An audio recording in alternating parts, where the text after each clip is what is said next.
जय हिंद दोस्तों, आप सभी का स्वागत है डेली टेस्ट डेली डिस्कशन में। तो जैसा कि आप जान रहे हैं कि डेली टेस्ट डेली डिस्कशन आपको कराया जाता है। इसका पीडीएफ आपको टेलीग्राम चैनल पे एक दिन पहले प्रोवाइड कर दिया जाता है। आप वहां इसका खुद से ईमानदारी पूर्वक टेस्ट लगाइए और नेक्स्ट डे यानी पहले वीडियो जो प्रोवाइड किया जाता था सुबह में 7 बजे प्रोवाइड किया जाता था, लेकिन अब जो वीडियो प्रोवाइड किया जाएगा शाम में 7 बजे वीडियो प्रोवाइड किया जाएगा। तो आप वहाँ जाकर टेस्ट लगा लीजिएगा और कितना नंबर आता है ये भी आप लोग कमेंट करके बता दीजिएगा। तो टेलीग्राम चैनल का जाकर ज्वाइन कर लीजिएगा, जिसका लिंक आपको वीडियो के डिस्क्रिप्शन में मिलेगा, या आप टेलीग्राम चैनल पे जाकर सर्च कर सकते हैं स्टडी लिंक पीडीएफ, वहाँ से भी जाकर आप ज्वाइन कर सकते हैं। तो आइए सीधा वीडियो को शुरू करते हैं। तो आज का जो पहला प्रश्न है, और ये जो भी आप प्रश्न देख रहे हैं यानी किसी भी एग्जाम के लिए अगर आप डेली टेस्ट डेली डिस्कशन में भाग लेते हैं तो आपको कहीं भी दिक्कत होने वाला नहीं है। और जो प्रश्न आपके लिए न्यू है उसको आप डेली नोट करते जाइएगा ताकि रिवीजन करने में आपको आसानी होगा। तो आज का जो पहला प्रश्न है कि खान और खनिज के निम्नलिखित युग्मों में से कौन सा सही सुमेलित नहीं है, यानी आपको बताना है कि कौन सा सही सुमेलित नहीं है। तो जब भी आप प्रश्न को पढ़िएगा तो नहीं वाला पे आपको क्या करना है, स्टार लगा देना, ताकि क्लियर आपको दिखे क्या पूछा गया है। तो यहाँ पास पूछा गया है नहीं, तो यहाँ क्या पूछा गया है, नहीं के बारे में। तो ऑप्शन ए में दिया गया कि बैलाडीला लॉ एस के लिए प्रसिद्ध है, तो बिल्कुल सही दिया गया। और जो बैलाडीला है कहाँ स्थित है, छत्तीसगढ़ में स्थित है। ऑप्शन नंबर बी में दिया गया जावर जिंक के लिए प्रसिद्ध है, जिसको हम जस्ता भी बोलते हैं। तो ऑप्शन नंबर बी भी सही दिया गया, और जो जावर स्थित है राजस्थान में स्थित है। नेक्स्ट ऑप्शन दिया गया कि घाटशिला तांबा, तो घाटशिला तांबा के लिए प्रसिद्ध है, और ये जो घाटशिला है कहाँ स्थित है, झारखंड में स्थित है। और एशिया का पहला तांबा हो जाएगा यानी खनिज, यानी एशिया का पहला जो खदान है कौन सा, घाटशिला, जहाँ से तांबा का उत्पादन हुआ, और विश्व का सेकेंड सबसे गहरा खदान है। तो घाटशिला कहाँ स्थित है, झारखंड में स्थित है। नेक्स्ट जो ऑप्शन दिया गया है कुंद्रेमुख, तो कुंद्रेमुख किसके लिए प्रसिद्ध है, लॉ एस के लिए प्रसिद्ध है। तो यहाँ पास दिया गया बॉक्साइट, तो डी नंबर गलत हो जाएगा। तो आपको गलत ही चुनना था, तो आंसर क्या हो जाएगा, डी नंबर। और कुंद्रेमुख कहाँ स्थित है, कर्नाटक में स्थित है। और हाल ही में यानी 1275 दरोगा में पूछा गया था फर्स्ट सीटिंग में कि कुंद्रेमुख है एक, यानी इस तरह से ऑप्शन दिया था, झील, झरना, पर्वत, यानी इस तरह से ऑप्शन दिया गया था। तो जो कुंद्रेमुख एक प्रकार क्या है, पहाड़ हो जाएगा या पर्वत हो जाएगा, और ये किसका भाग है, तो पश्चिमी घाट का भाग है। तो यहाँ पास इसका राइट आंसर हो जाएगा ऑप्शन नंबर डी, कौन सुमेलित नहीं है पूछा गया। नेक्स्ट प्रश्न पे चलते हैं। नेक्स्ट जो प्रश्न है कि निम्नलिखित में से शिवालिक गिरिपाद के समानांतर पतली पट्टी कौन सी है जहाँ पर्वत श्रेणियों से बाहर निकलती है। धाराएं और नदियां बड़े शैल और कुलाश्मों जैसी भारी सामग्रियों को निक्षेपित करती है। तो आपको बताना है कि ऑप्शन में दिया गया है, ऑप्शन ए में जो दिया गया है तराई दिया गया है, ऑप्शन बी में बांगर दिया गया है, ऑप्शन सी में भावर दिया गया है, और ऑप्शन डी में खादर दिया गया है। तो इन चारों ऑप्शन के बारे में सबसे पहले हम लोग इसके बारे में जानते हैं कि है क्या। तो मान लीजिए जो नदी है हिमालय से निकलती है, गंगा नदी। तो गंगा नदी जैसे हिमालय से निकलती है तो यानी गिरिपाद शिवालिक, यानी हिमालय का सबसे निचला वाला भाग को हम लोग शिवालिक बोलते हैं। तो शिवालिक यानी जैसे गिरिपाद यानी नीचे वाला भाग में, तो ये भावर प्रदेश पड़ता है। भावर कहने का मतलब इसमें बड़े बड़े बोल्डर टाइप का होता है, इसमें नदियाँ क्या होती है, विलुप्त हो जाती है। ये होता है भावर प्रदेश। तो भावर प्रदेश कैसे होता है, इसमें बड़े बड़े बोल्डर होते हैं, इसमें नदियाँ विलुप्त हो जाती है। यानी जस्ट गिरिपाद यानी जस्ट जैसे ही नदियाँ निकलेगी पर्वतों से, उसके बाद मिलेगा भावर प्रदेश, उसके बाद मिलेगा तराई प्रदेश। इसमें क्या होता है, छोटे छोटे कण होता है। और उसके बाद आपको मिलेगा खादर और बांगर।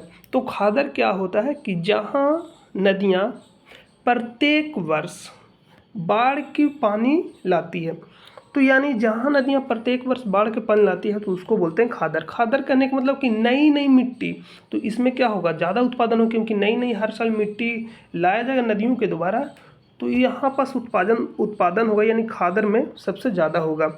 और बांगर, बांगर कहने का मतलब पुरानी जलोढ़ मिट्टी, और खादर कहने का मतलब नई जलोढ़ मिट्टी। तो खादर उसको कहेंगे जहाँ हर साल बाढ़ आता है, और बांगर उसको कहेंगे जहाँ बाढ़ के पानी नहीं जा पाता है। यानी पुरानी जलोढ़ मिट्टी को बांगर बोला जाता है, नई जलोढ़ मिट्टी को खादर बोला जाता है। और यहाँ पर सब देख रहे होंगे ये जो है इसको बोलते हैं रिवर वैली यानी नदी घाटी। तो आपसे भी प्रश्न पूछा जा सकता है कि नदी घाटी कहाँ मिलेगा, तो नदी घाटी कहाँ मिलेगा, मैदानी क्षेत्र में मिलेगा, नदियों के मैदानी क्षेत्र में। तो ऑप्शन पे चलते हैं। ऑप्शन जो आपसे पूछा गया है कि शिवालिक गिरिपाद, यानी जैसे ही नदियाँ पर्वतों से निकलती है तो शिवालिक गिरिपाद के समानांतर पतली पट्टी कौन सी है, तो इसको बोला जाता है, क्या बोला जाता है, तो भाबर प्रदेश बोला जाता है, यानी ऑप्शन नंबर सी। तो इसका राइट आंसर हो जाएगा ऑप्शन नंबर सी। नेक्स्ट प्रश्न पे चलते हैं। नेक्स्ट जो प्रश्न है कि शहर और उद्योग के निम्नलिखित युगों में से कौन सा युग में सही सुमेलित नहीं है, तो नहीं के बारे में आपसे पूछा गया। ऑप्शन ए में दिया गया कि सहारनपुर कागज उद्योग के लिए फेमस है, तो ऑप्शन नंबर ए जो दिया गया है बिल्कुल सही दिया गया है कि जो सहारनपुर है कागज उद्योग के लिए फेमस है। नेक्स्ट जो दिया गया है चंदेरी, यानी जो चंदेरी फेमस है किसके लिए है, तो सूती वस्त्र के लिए फेमस है चंदेरी, यानी ऑप्शन नंबर बी भी सही दिया गया। और जो चंदेरी कहाँ स्थित है, मध्य प्रदेश में स्थित है। नेक्स्ट जो ऑप्शन दिया कि भदोही कालीन उद्योग के लिए फेमस है, तो ऑप्शन नंबर सी भी सही दिया गया कि भदोही किस लिए प्रसिद्ध है, तो कालीन उद्योग के लिए प्रसिद्ध है। और आपको से सिंगल ऑप्शन में भी पूछा जा सकता है, तो भदोही कालीन उद्योग के लिए फेमस है, तो ऑप्शन नंबर सी भी सही है। नेक्स्ट दिया गया ऑप्शन नंबर डी कि रानीगंज लौ इस्पात उद्योग, यानी लौ और इस्पात उद्योग के लिए फेमस है, तो ऑप्शन नंबर डी क्या हो जाएगा, गलत हो जाएगा, क्योंकि जो रानीगंज है फेमस किसके लिए है, यानी कोयला के लिए, तो रानीगंज कोयला के लिए है, तो ऑप्शन नंबर डी क्या हो जाएगा, गलत सुमेलित ही पूछा गया था, तो ऑप्शन नंबर डी इसका राइट आंसर हो जाएगा। और जो रानीगंज स्थित है कहाँ स्थित है, पश्चिम बंगाल में स्थित है। रानीगंज कहाँ स्थित है, वेस्ट बंगाल में, तो आप याद रखिएगा ऑप्शन नंबर डी। नेक्स्ट प्रश्न पे चलते हैं। नेक्स्ट जो प्रश्न है कि भारत में अंग्रेजी शासन की तत्काल समाप्ति अत्यंत जरूरी है, यह किसका संकल्प था, यानी किस आंदोलन का यह संकल्प था कि भारत में अंग्रेजी शासन की तत्काल समाप्ति अत्यंत जरूरी है। ऑप्शन ए में दिया गया असहयोग आंदोलन, ऑप्शन बी में दिया गया भारत छोड़ो आंदोलन, और ऑप्शन सी में दिया गया व्यक्तिगत आंदोलन, ऑप्शन डी में दिया गया सविनय अवज्ञा आंदोलन। तो इस प्रश्न का जो राइट आंसर होगा ऑप्शन नंबर बी भारत छोड़ो आंदोलन। और भारत छोड़ो आंदोलन कब हुआ था, 8 अगस्त या 9 अगस्त भी मिलेगा आपको, 8 अगस्त या 9 अगस्त 1942 को। तो इसका राइट आंसर क्या हो जाएगा, ऑप्शन नंबर बी। असहयोग आंदोलन कब हुआ, 1920 से 1922 तक हुआ। व्यक्तिगत आंदोलन यानी व्यक्तिगत सत्याग्रह 1940। और प्रथम सत्याग्रही कौन थे, व्यक्तिगत जो सत्याग्रह या आंदोलन शुरू किया गया था महात्मा गांधी के द्वारा शुरू किया गया था। लेकिन अगर आपसे प्रश्न पूछेगा प्रथम सत्याग्रही या प्रथम व्यक्तिगत जो आंदोलन प्रथम सत्याग्रही पूछा जाएगा, तो प्रथम सत्याग्रही कौन हो जाएंगे, विनोबा भावे। अगर आपसे दूसरा पूछा जाएगा तो जवाहरलाल नेहरू, और तीसरा पूछा जाएगा तो ब्रह्मदत्त। आप याद रखिएगा सविनय अवज्ञा आंदोलन कब हुआ, 1930 में होगा, तो इसका right answer option number B. Next प्रश्न पे चलते हैं। नेक्स्ट जो प्रश्न है कि किसी भौगोलिक ग्रिड में कथन एक में दिया गया है कि अक्षांश को चिन्हित करने के लिए ग्लोब में पूर्व से पश्चिम की ओर खींची गई रेखाएं होती है, क्या ये सही है। कथन 2 में दिया गया कि देशांतर दर्शाने के लिए उत्तर से दक्षिण की ओर उत्तरी ध्रुव से दक्षिणी ध्रुव तक खींची गई रेखाएं होती है, और आपको बताना है कि उपयुक्त में से कौन सा या कौन से कथन सही है, यानी सही के बारे में आपको बताना है। तो सबसे पहले हम लोग समझते हैं कि अक्षांश क्या होता है और देशांतर क्या होता है। तो जो अक्षांश होता है पूरब से पश्चिम या पश्चिम से पूरब, बोलिए पूरब से पश्चिम, यानी ये आपका हो गया अक्षांश। तो अक्षांश होता है किस तरफ होगा, पूरब से पश्चिम या पश्चिम से पूरब। और जो देशांतर होता है यानी उत्तरी ध्रुव को दक्षिणी ध्रुव को मिलाने वाले काल्पनिक रेखा को बोलते हैं देशांतर। तो यही क्या हो जाएगा आपका, देशांतर हो जाएगा। तो देशांतर पूछा जाएगा तो उत्तरी ध्रुव को दक्षिणी ध्रुव से मिलाता है या दक्षिणी ध्रुव को उत्तरी ध्रुव से, यानी दोनों ध्रुव को मिलाने वाला जो काल्पनिक रेखा उसको बोलते हैं देशांतर।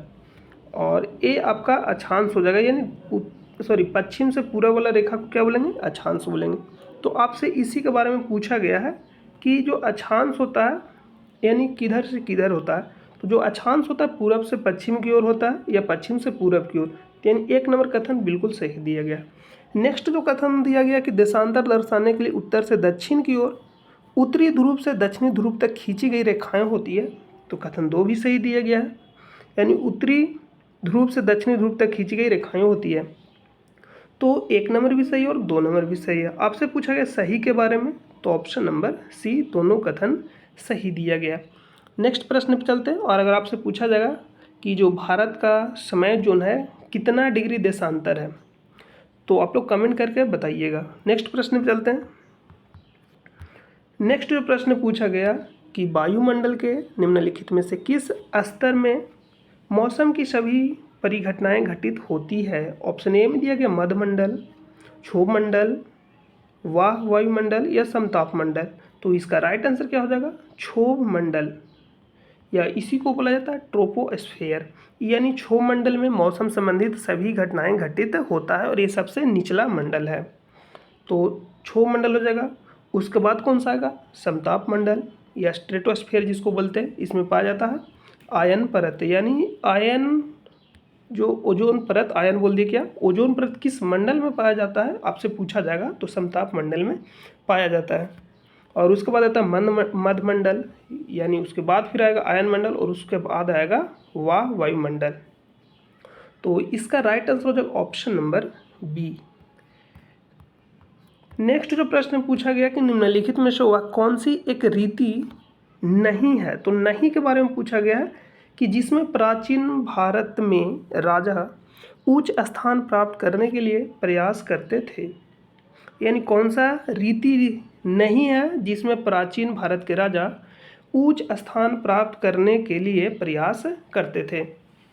तो ऑप्शन ए में दिया गया है विभिन्न देवी देवताओं के साथ जुड़ना, ये बिल्कुल सही दिया गया है। राजा इसलिए विभिन्न देवी देवताओं के साथ जुड़ते थे ताकि उन्हें क्या मिले, उच्च स्थान प्राप्त हो सके, यानी अपने समय के में। नेक्स्ट ऑप्शन दिया गया बी नंबर की बड़ी बड़ी उपाधियां धारण करना, तो ये भी इसलिए किया जाता ताकि उनको उच्च स्थान मिल सके। सी में दिया गया कि उच्च कर लगाना, तो नहीं, उच्च कर अगर आप लगाइएगा तो आपको उच्च स्थान नहीं मिलेगा। आप जितना ज़्यादा कम कर लगाइएगा उतना आपको उच्च स्थान मिलेगा। तो यानी यहाँ पास नेगेटिव सेंस में दिया गया ऑप्शन नंबर सी। तो इसका राइट आंसर क्या हो जाएगा, सी, क्योंकि गलत पूछ रहा था। तो उच्च कर लगाना है, ये राजा को उच्च स्थान प्राप्त नहीं कराएगा बल्कि नीच स्थान प्राप्त करा देगा। तो यहाँ पास हो जाएगा निम्न कर लगाना। तो यहाँ पास ऑप्शन नंबर सी क्या हो जाएगा, गलत हो जाएगा। नेक्स्ट ऑप्शन दिया कि प्रदेशों पर विजय प्राप्त करना और अपने राज्यों में विलय करना। तो यानी आप जितना प्रदेश को जीतिएगा उतना आप महान राजा कहलाइएगा। तो यहाँ पास ऑप्शन नंबर बी भी सही दिया गया। नेक्स्ट प्रश्न पे चलते हैं।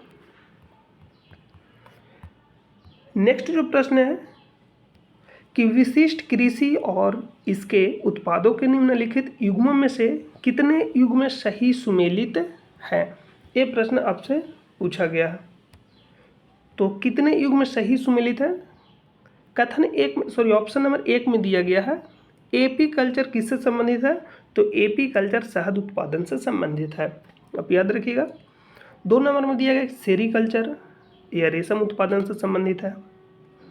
सी नंबर में यानी 3 नंबर में दिया गया सिल्वी कल्चर, तो वानिकी उत्पादन यानी वानिकी से संबंधित है। और जो डी में दिया गया वीटी कल्चर, तो अंगूर के खेती से संबंधित है। तो आपसे ऑनलाइनर भी पूछा जा सकता है कि सेरीकल्चर किससे संबंधित है, तो रेशम से हो जाएगा। सिल्वी कल्चर किससे संबंधित है, तो वानिकी से हो जाएगा। वीटी कल्चर किससे संबंधित है, तो अंगूर से हो जाएगा। और एपी कल्चर किससे संबंधित है, तो शहद से हो जाएगा। यानी यहाँ पास चारों क्या हो जाएगा, सही हो जाएगा। तो यहाँ पर नीचे जो कथन दिया गया कि नीचे दिए गए कूट का प्रयोग कर सही उत्तर चुनिए, तो क्या चारों सही है, ऑप्शन नंबर ए। नेक्स्ट जो प्रश्न है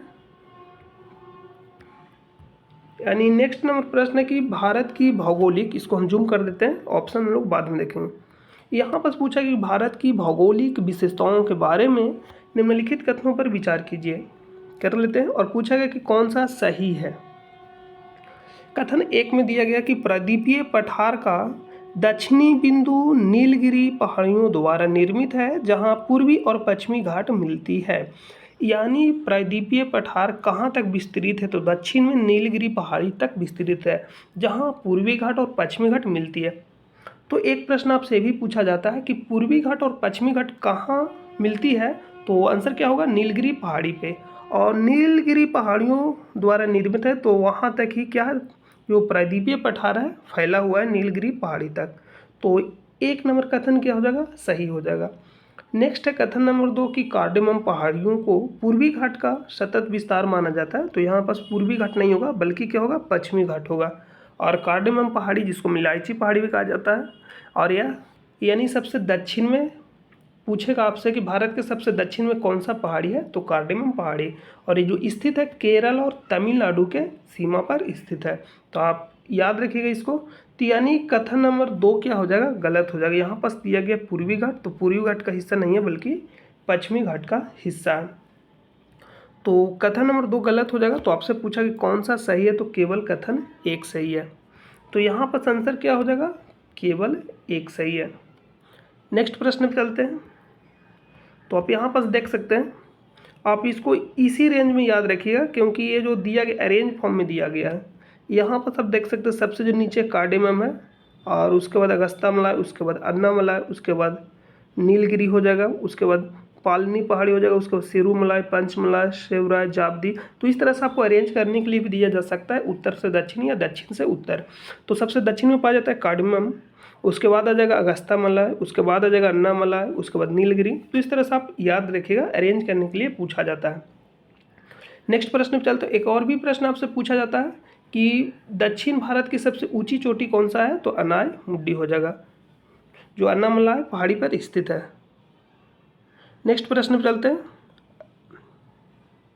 अनाय मुडी बोले क्या कि अन्नामलाय पहाड़ी पे बोल स्थित नहीं, यहाँ पास दोड्डा बेटा होगा जो अनाय मुडी पर्वत पे स्थित है, यानी दक्षिण भारत की सबसे ऊंची चोटी दोड्डा बेटा। नेक्स्ट प्रश्न पे चलते हैं। तो यहाँ पास क्या हो जाएगा, इसको आप एडिट कर लीजिएगा। नेक्स्ट प्रश्न पे चलते हैं। नहीं, शुरू में जो बताया था वही सही था आपका। देखिए 2 होता है, एक दोड्डा बेटा होता है, यानी एक दोड्डा बेटा और एक अनाय मुडी। तो अन्नामलाय पर्वत पर स्थित है अनाय मुडी और नीलगिरी पर्वत पर स्थित है दोड्डा बेटा। तो दोड्डा बेटा हो जाएगा सेकेंड, यानी दक्षिण भारत की सेकेंड ऊंची चोटी कौन सा हो जाएगा, दोड्डा बेटा। और पहला अगर आपसे पूछा जाएगा तो अन्नामलाय पहाड़ी पर स्थित है अनाय मुडी। तो आप इसको एडिट कर लीजिएगा और कन्फ्यूजन इसमें नहीं करिएगा। जो दोड्डा बेटा है नीलगिरी की सबसे ऊंची चोटी है और जो अनाय मुडी अन्नामलाय की सबसे ऊंची चोटी है। यह दक्षिण भारत की भी सबसे ऊंची चोटी है अनाय मुडी। नेक्स्ट प्रश्न पे चलते हैं। नेक्स्ट जो प्रश्न है कि भारत बोल रहे भक्ति आंदोलन के बारे में निम्नलिखित कथनों पर विचार कीजिए। तो यहाँ पर दिया गया है, आपको बताना है कि कौन सा सही नहीं है, यानी भक्ति आंदोलन के बारे में निम्नलिखित कथनों में से कौन सा सही नहीं है। कथन 1 में दिया गया कि भक्ति आंदोलन उन परंपराओं से दूर रहा जो विविधता को बढ़ावा देते थे। तो यहाँ पास ये जो दे रहा है नेगेटिव सेंस में दे रहा है, जो भक्ति आंदोलन था विविधताओं को बढ़ावा देता था।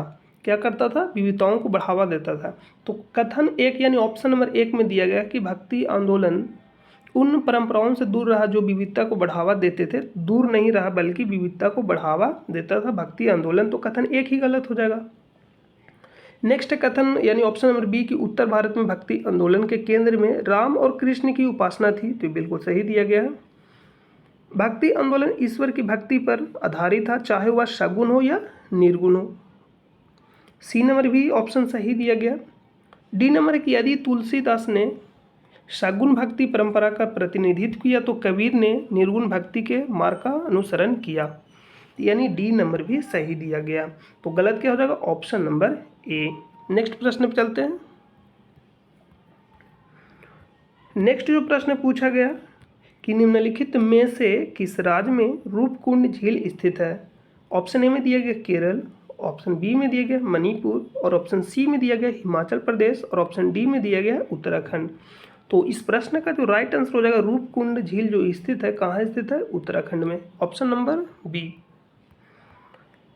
नेक्स्ट जो प्रश्न पूछा गया कि भूवैज्ञानिक इतिहास में विभिन्न प्रकार की शिलाओं की आयु का निर्धारण करने के लिए निम्नलिखित में से प्राचीनतम महाकल्प कौन सा है, यानी सबसे प्राचीन महाकल्प या एरा कौन सा है।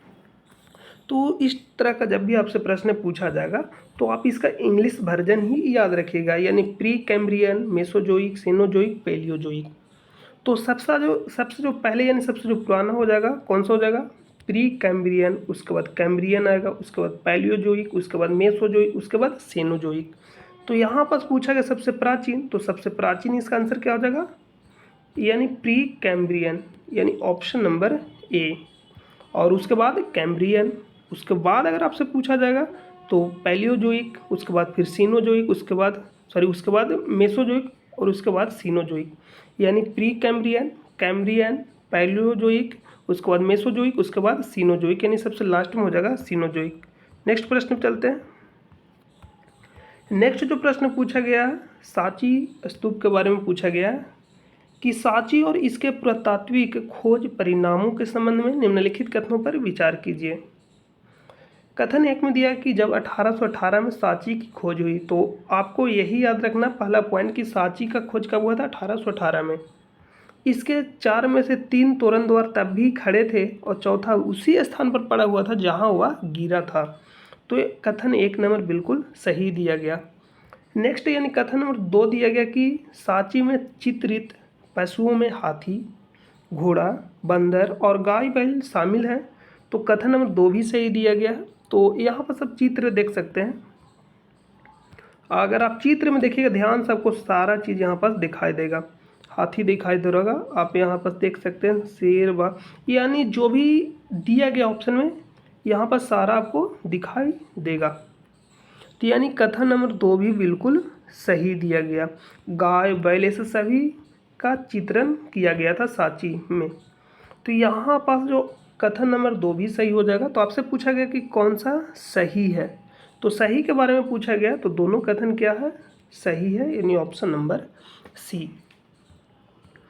नेक्स्ट प्रश्न पे चलते हैं। नेक्स्ट प्रश्न है कि भारत की कौन सी पंचवर्षीय योजना तीव्र औद्योगिकीकरण आधारित समृद्धि प्रक्रिया पर केंद्रित थी, यानी औद्योगिकीकरण आधारित समृद्धि प्रक्रिया पर केंद्रित थी भारत की कौन सी पंचवर्षीय योजना। तो ऑप्शन ए में दिया पहला, बी में दिया दूसरा, सी में पंचमी और डी में सातवां। तो इसका जो राइट आंसर हो जाएगा ऑप्शन नंबर बी, दूसरा पंचवर्षीय योजना।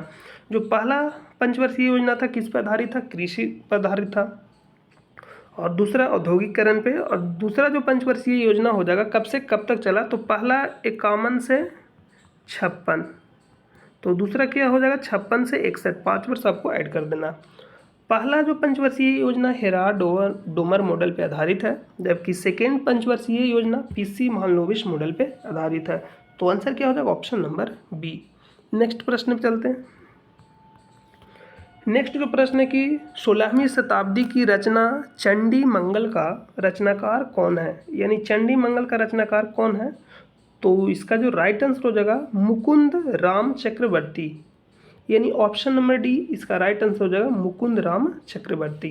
तो आप इसको याद रखिएगा, नोट कर लीजिएगा, चंडी मंगल का रचनाकार कौन है, तो मुकुंद राम चक्रवर्ती। नेक्स्ट प्रश्न पर चलते हैं। नेक्स्ट जो प्रश्न है कि विजयनगर साम्राज्य में, तो विजयनगर साम्राज्य से संबंधित प्रश्न है। यहाँ पर पूछा गया कि विजयनगर साम्राज्य में राजकीय केंद्र से संबंधित, किससे संबंधित, तो राजकीय केंद्र से संबंधित निम्नलिखित कथनों पर विचार कीजिए। एक में दिया गया कि राजकीय केंद्र बस्ती के दक्षिण पश्चिम में भाग में स्थित था।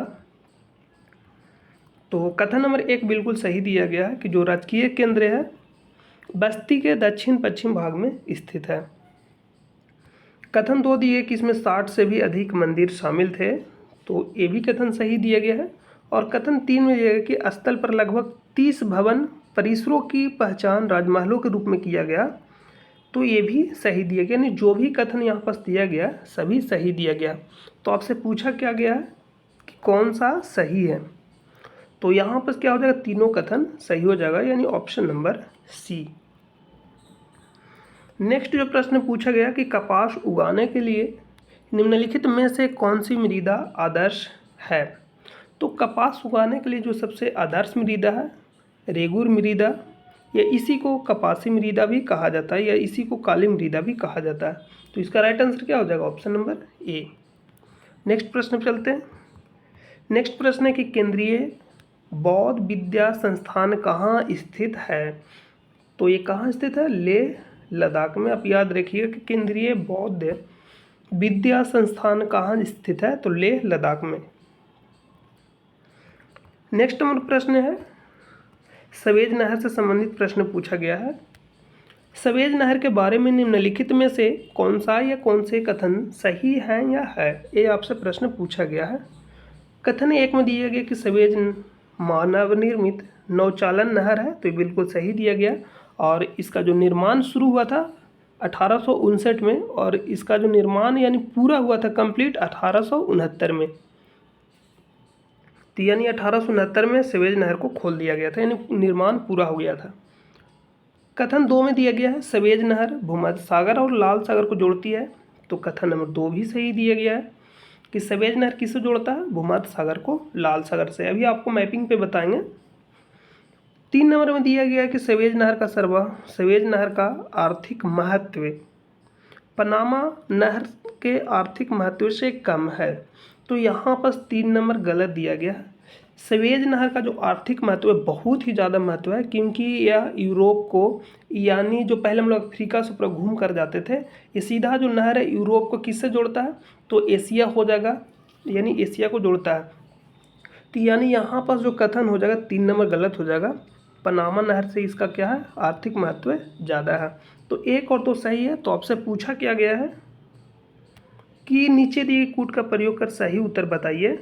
तो सही उत्तर बताना है तो क्या हो जाएगा, ऑप्शन नंबर बी, केवल 1 और 2 सही है, 3 नंबर गलत है।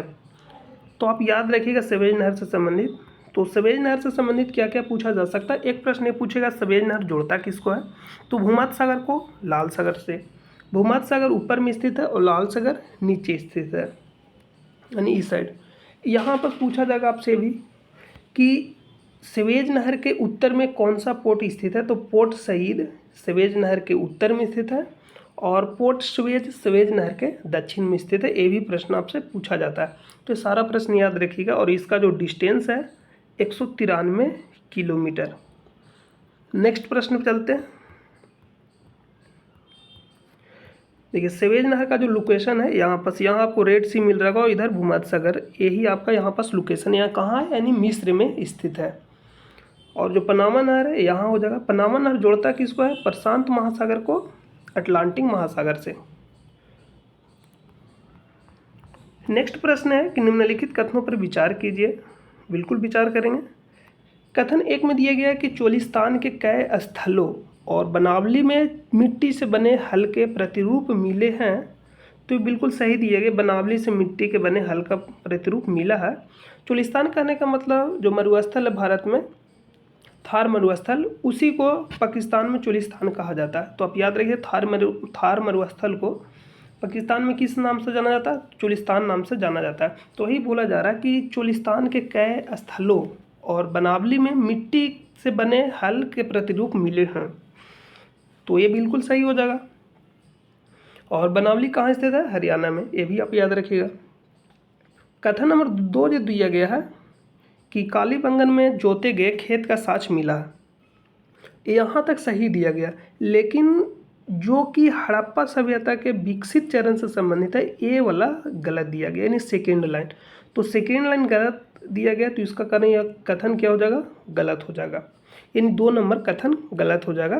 क्योंकि यहाँ पर सभ्यता यानी हड़प्पा सभ्यता के विकसित चरण से संबंधित था नहीं, यानी कृषि से संबंधित यहाँ पर कह सकते हैं, क्योंकि कालीबंगा में जोते गए खेत का साक्ष मिला है। तो 1 नंबर सही है और 2 नंबर गलत है। 3 नंबर जो दिया गया है कि कालीबंगन पर जोते गए खेत में हल रेखाओं के 2 समूह एक दूसरे को समकोण पर काटते हुए विद्यमान थे, यानी इस तरह से समकोण पर काटते हुए विद्यमान थे, जो यह दर्शाते हैं कि उसमें एक साथ 2 अलग अलग फसलें उगाई जाती थी। तो अभी हम लोग भी वर्तमान में क्या करते हैं, अगर खेत में 2 तरह का फसल उगाना है तो इस तरह से हम लोग क्या करते हैं, यानी छोटा छोटा उसको क्यारी टाइप का बना देते हैं। तो यहाँ पास कथन नंबर 2 भी बिल्कुल सही दिया गया। तो आपसे पूछा क्या गया सही के बारे में, तो 1 नंबर सही है और 3 नंबर सही है, 2 नंबर क्या हो जाएगा, गलत हो जाएगा। तो जोते गए खेत का साक्ष कहाँ से मिला, कालीबंगा से मिला। एक कथन बिल्कुल सही है। तो ये पॉइंट सिंगल पॉइंट से आपसे भी पूछा जा सकता है कि जोते हुए खेत का साक्ष कहाँ से मिला, तो आप इसको याद रखिएगा। तो तो यहाँ पास 1 और 3 सही हो जाएगा। आपसे पूछा गया कि कौन सा सही है, तो ऑप्शन नंबर सी 1 और 3। नेक्स्ट जो प्रश्न पूछा गया है और इससे रिलेटेड यानी मद्य से दरोगा में प्रश्न पूछा गया है, सिंगल प्रश्न आपसे पूछा जाएगा। तो यहाँ बस बोल औद्योगिकी क्रांति के दौरान प्रौद्योगिकीय नवाचारों के बारे में निम्नलिखित में से कौन सा ये से कथन सही है। तो सही के बारे में पूछा गया आपसे। तो कथन 1 में दिया गया है कि 1779 में आविष्कार की गई एक मशीन का उपनाम मिल था, जो क्या काम करता था, धागा काटने का काम करता था। तो यानी एक कथन बिल्कुल सही दिया गया है। तो आप याद रखिए म्यूल का आविष्कार कब हुआ था, तो 1779 में, और इसका काम क्या है, धागा काटने का काम है, जो बहुत मजबूत और बढ़िया होता था। तो कथन 1 नंबर सही दिया गया। 2 नंबर दिया गया कि 1769 में रिचर्ड आर्कराइट, आप इस नाम को याद रखिएगा, मोस्ट इंपॉर्टेंट है, द्वारा आविष्कार किए गए वाटर फ्रेम से विशुद्ध सूती कपड़े की बुनाई संभव हो पाई। यानी पहली बार जो कपड़ा का बुनाई संभव हो पाया, वो खोज कौन किया था, रिचर्ड आर्कराइट 1769 में, जिसका नाम क्या था, वाटर फ्रेम। तो सबसे पहले बार इसी का खोज हुआ था। तो यानी 2 नंबर भी सही दिया गया। 3 नंबर बोला है कि 1787 में एडमंड कार्टराइट, तो आप इस नाम को भी याद रखिएगा, द्वारा आविष्कार किए गए पावर लूम मोस्ट इंपॉर्टेंट है, यानी पावर लूम का आविष्कार कौन किया था, एडमंड कार्टराइट, यानी 1787 में, का उपयोग किसी भी प्रकार के कपड़े को बुनने के लिए किया जाता है। यानी यही क्रांति लाया कपड़ा यानी उद्योग में। तो पावर लूम का आविष्कार कौन किया था, एडमंड कार्टराइट 1787 में, जो ही वर्तमान में यानी किसी भी प्रकार कपड़े को बुना जा सकता है इससे। यानी 3 नंबर भी सही है, 2 नंबर भी सही है और 1 नंबर भी सही है। तो आपसे पूछा गया कि सही कौन सा है, तो यहाँ पास तीनों कथन क्या दिया गया है, सही दिया गया, यानी ऑप्शन नंबर बी। नेक्स्ट जो प्रश्न पूछा गया कि निम्नलिखित में से किसे भारतीय योजनाओं के निर्माता के रूप में जाना जाता है, तो पीसी महालनोबिस को जाना जाता है, यानी ऑप्शन नंबर सी। नेक्स्ट जो प्रश्न आपसे पूछा गया कि निम्नलिखित में से अशोक के किस लघु शिलालेख में राजा का निजी नाम अशोक का उल्लेख है। तो टोटल 4 अभिलेख है, एक हो जाएगा मास्की, गुर्जारा, नेटूर और उदयगोलम। यानी इन सभी अभिलेख में अशोक का नाम अशोक ही मिला है। तो आपको याद रखना कि जो मास्की यहाँ पर ऑप्शन में दिया गया है, तो इसका राइट आंसर क्या हो जाएगा, ऑप्शन नंबर ए। बाकी का भी नाम याद रखिएगा, यानी मास्की, गुर्जारा, नेटूर, उदयगोलम। तो इन चारों में एकमात्र जो गुर्जारा है एमपी में स्थित है, बाकी 3 कर्नाटक में। तो गुर्जारा कहाँ स्थित है, एमपी में स्थित है, मास्की कर्नाटक में, नेटूर भी कर्नाटक में, उदयगोलम कर्नाटक में। तो एक को याद रखिएगा, बाकी 3 कर्नाटक में। तो इसका राइट आंसर क्या हो जाएगा, मास्की। आपसे भाब्रू अभिलेख के बारे में भी पूछा जा सकता है कि अशोक ने खुद को मगध का सम्राट किस अभिलेख में बताया, तो भाब्रू अभिलेख में बताया था, और ये कहाँ स्थित है, राजस्थान में स्थित है। तो इस प्रश्न का right option number A. Next जो प्रश्न है कि निम्नलिखित को सही कालानुक्रम में व्यवस्थित कीजिए। ऑप्शन ए में दिया गया चरक संहिता, बी में दिया भरत का नाट्यशास्त्र, तो नाट्यशास्त्र किसके द्वारा लिखा गया, भरत मुनि। संगम साहित्य अष्टाध्यायी पाणिनि के द्वारा लिखा गया था, पहला संस्कृत व्याकरण हो जाएगा। नीचे दिए गए कूट का प्रयोग कर सही उत्तर का चयन कीजिए। तो यहाँ इस तरह का प्रश्न जब भी मिलेगा तो ऑप्शन के अकॉर्डिंग सोल्व करिएगा। तो सबसे पहला आएगा अष्टाध्यायी, क्योंकि पाणिनि मौर्योत्तर काल में ही लिखे थे। तो 4 नंबर पहले आएगा, तो एक ही ऑप्शन में दिया, ऑप्शन नंबर सी। उसके बाद आएगा 3 यानी संगम साहित्य, उसके बाद आएगा 1 चरक संहिता, उसके बाद आएगा भरत नाट्यशास्त्र, यानी ऑप्शन नंबर सी। तो अष्टाध्यायी किसके द्वारा लिखा गया, पाणिनि के द्वारा लिखा गया। नाट्यशास्त्र भरत मुनि के द्वारा लिखा गया। नेक्स्ट प्रश्न पर चलते हैं। नेक्स्ट जो प्रश्न है कि निम्नलिखित में से कौन सा बलित पर्वत का उदाहरण नहीं के बारे में पूछा गया। ऑप्शन ए में माउंट फूजी, बी में आल्पस, सी में एंडीज और डी में रॉकी।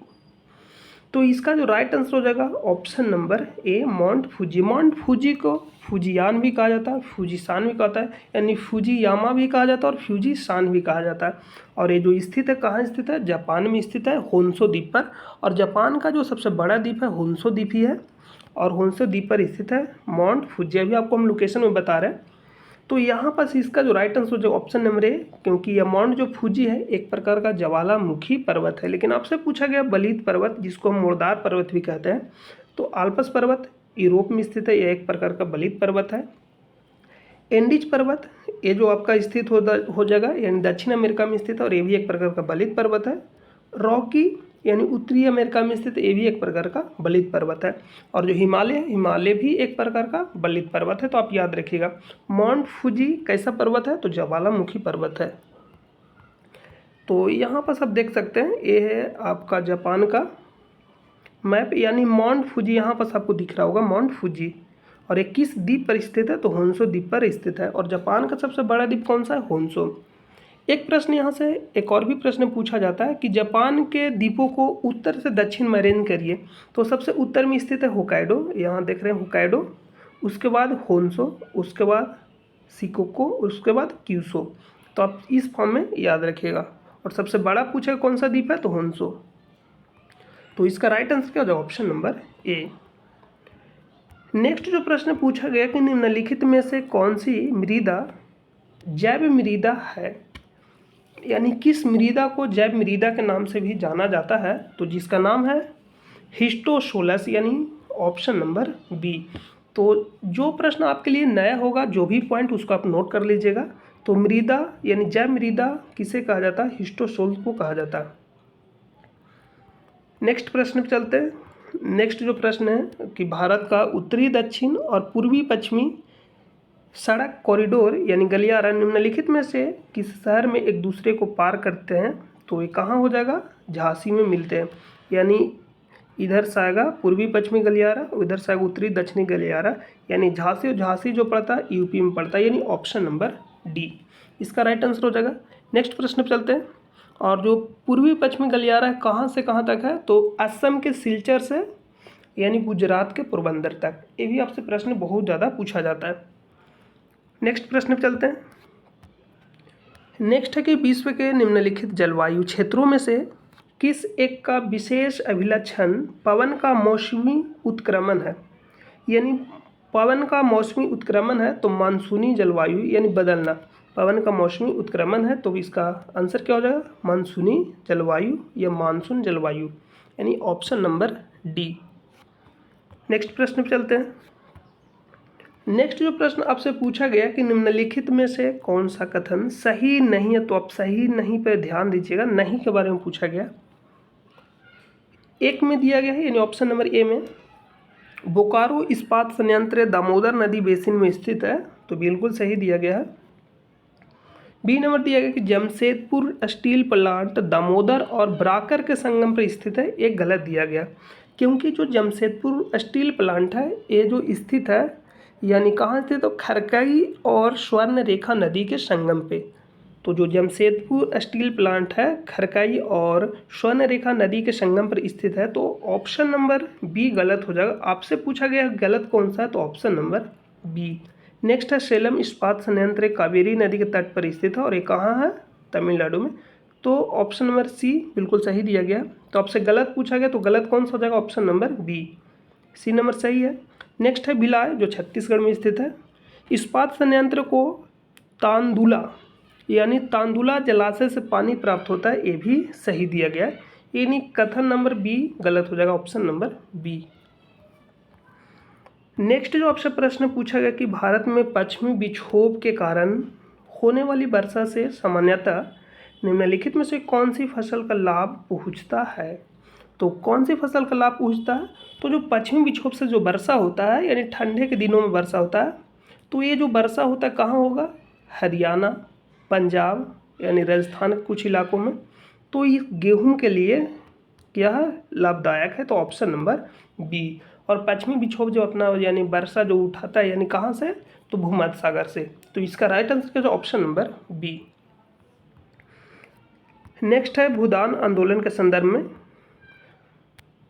भूदान आंदोलन के संदर्भ में निम्नलिखित कथनों पर विचार कीजिए। कथन एक में दिया कि विनोबा भावे ने भारत के अहिंसक परिवर्तन के कार्य के संचालन के लिए सर्वोदय समाज की स्थापना की, तो यह बिल्कुल सही दिया गया है। नेक्स्ट जो दिया गया ऑप्शन नंबर बी कि जयप्रकाश नारायण ने 1953 में भूदान आंदोलन में शामिल होने के लिए सक्रिय राजनीतिक छोड़ दिए थे, तो ये भी बिल्कुल सही दिया गया है।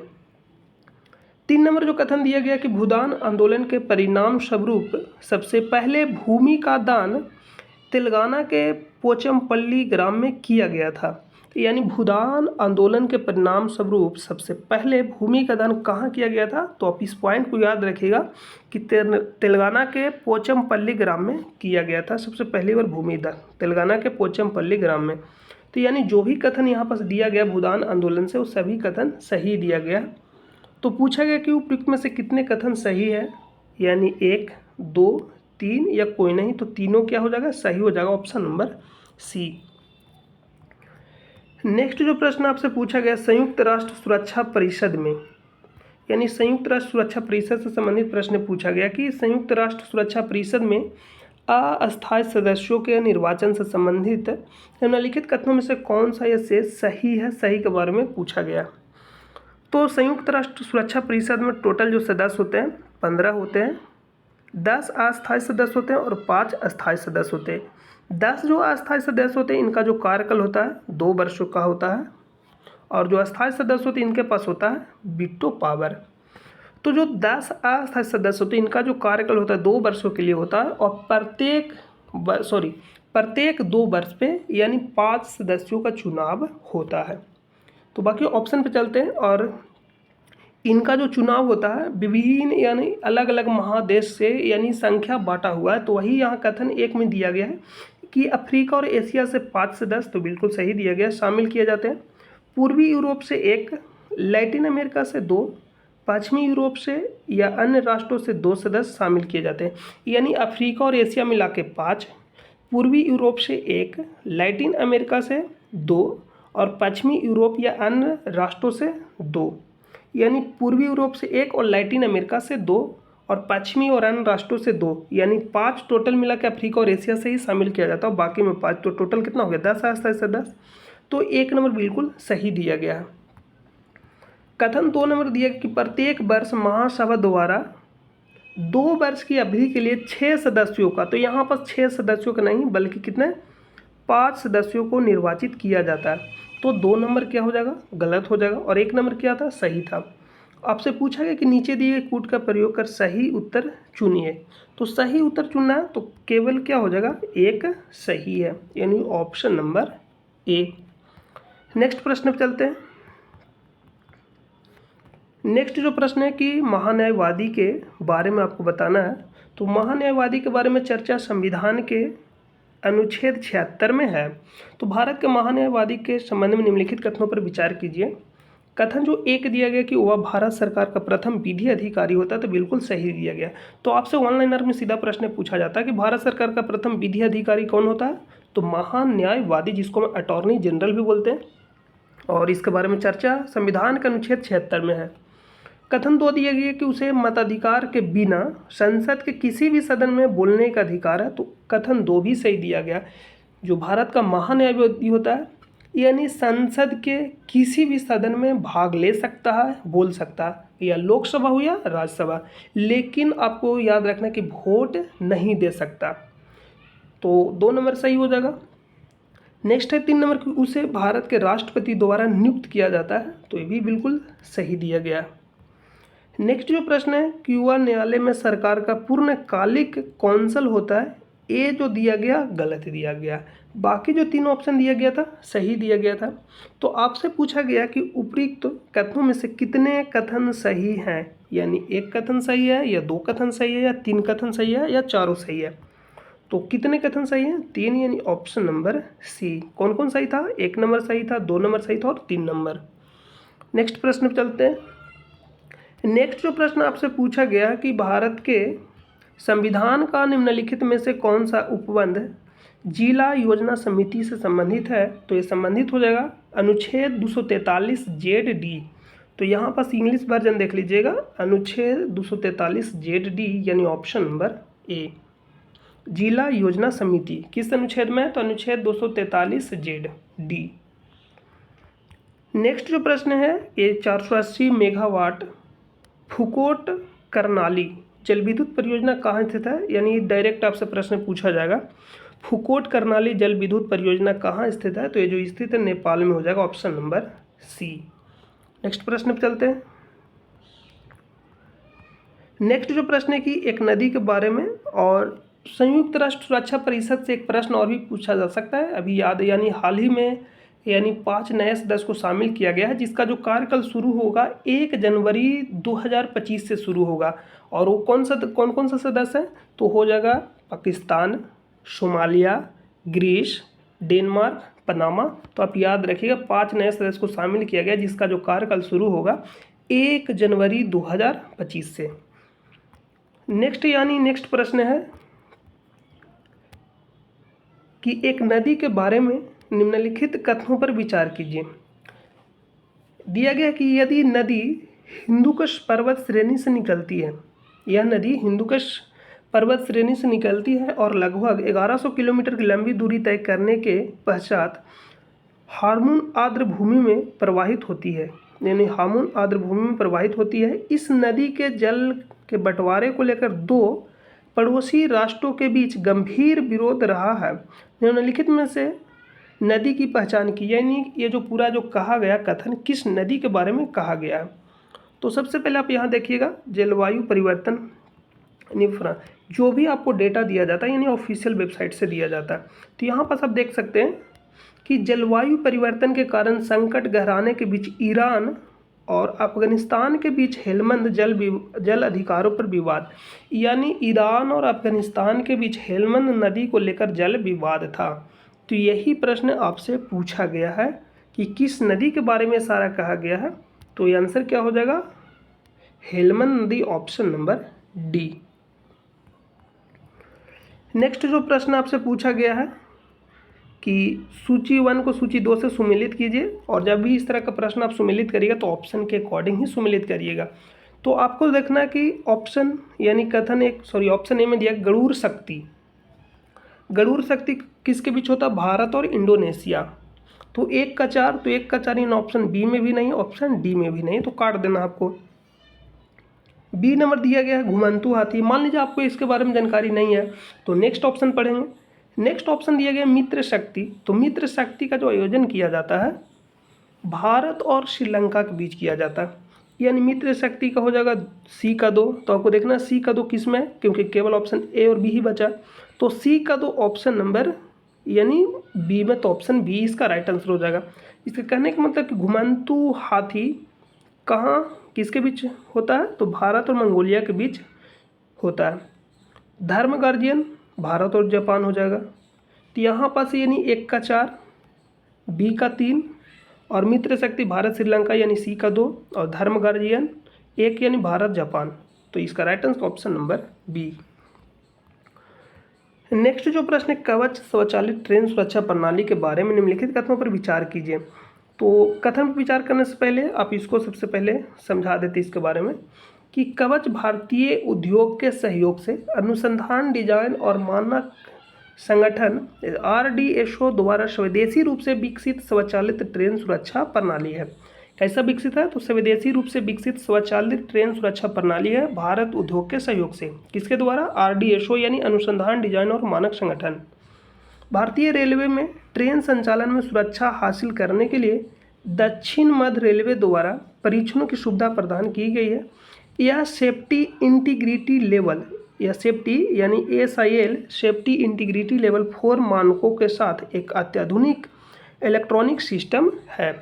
इसका उद्देश्य ट्रेनों को लाल यानी जो खतरे को चिन्हित करता है, सिग्नल को पार करने और टक्कर से बचाने से रोककर सुरक्षा प्रदान करना है। यह ट्रेन के ब्रेकिंग सिस्टम को स्वचालित रूप से सक्रिय करता है यदि चालक गति प्रतिबंधों के अनुसार ट्रेन को नियंत्रित करने में विफल रहता है। इसके अलावा यह कार्यात्मक कवच प्रणालियों से लैस 2 इंजनों के बीच टकराव को रोकता है। यह प्रणाली आपातकालीन स्थितियों के दौरान SOS संदेशों को भी रिले करती है। तो यहाँ पर पूछा गया कवच प्रणाली के बारे में। तो कवच प्रणाली के बारे में पूछा गया कि कौन यानी कवच स्वचालित ट्रेन सुरक्षा प्रणाली के बारे में निम्नलिखित कथनों पर विचार कीजिए, और आपसे पूछा कौन सा सही है। कथन 1 दिया कि इसे railway technical research institute Japan के सहयोग से, तो कथन 1 नंबर गलत हो जाएगा। भारतीय उद्योग के सहयोग से इसे डिजाइन किया गया स्वदेशी रूप से। 2 नंबर दिया गया है कि यानी कथन 1 क्या हो जाएगा? गलत हो जाएगा। कथन 2 है कि दक्षिण रेलवे द्वारा कवच के परीक्षणों को सुविधाजनक बनाया गया, तो ये भी गलत हो जाएगा। दक्षिण मध्य रेलवे के द्वारा कवच के परीक्षणों को सुविधाजनक बनाया गया है, तो 2 नंबर भी गलत हो जाएगा। 3 नंबर है कि कवच सेफ्टी इंटीग्रिटी लेवल 4 युक्त अत्याधुनिक इलेक्ट्रॉनिक प्रणाली पर है, तो 3 नंबर बिल्कुल सही है। आपसे पूछा गया सही कौन सा है, तो केवल 3 नंबर कथन सही हो जाएगा, ऑप्शन नंबर बी। तो आज का जो भी प्रश्न था सारा प्रश्न आपको कंप्लीट करा दिया गया। तो मिलते हैं नेक्स्ट वीडियो में, तब तक के लिए अपना ख्याल रखिए। जय हिंद।